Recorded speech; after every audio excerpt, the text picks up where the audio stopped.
அப்படியா நடக்கும் கூட.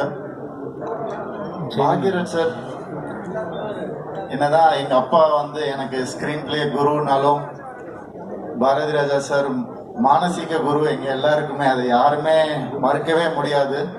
நான் இன்னைக்கு டைரக்ஷன் பண்றேன்னா அதுக்கு 99% காரணம் அவருடைய ஸ்கிரீன் பிளே நாலேஜ் தான், அவர்கிட்ட இருந்து கத்துக்கிட்டது தான். உண்மையை சொல்லணும்னா அவர் விட்டுட்டு போன மிச்சம் மீதியை தான் இன்னைக்கு புதுசுன்னு சொல்லி எல்லாரும் பண்ணிட்டு இருக்காங்க. அவர் ஸ்கிரீன் பிளேயை பிரேக் பண்ணி புதுசா ஒரு ஸ்கிரீன் பிளே இன்னும் வராதான்னு தான் ஏங்கிட்டு இருக்கோம் எல்லாருமே.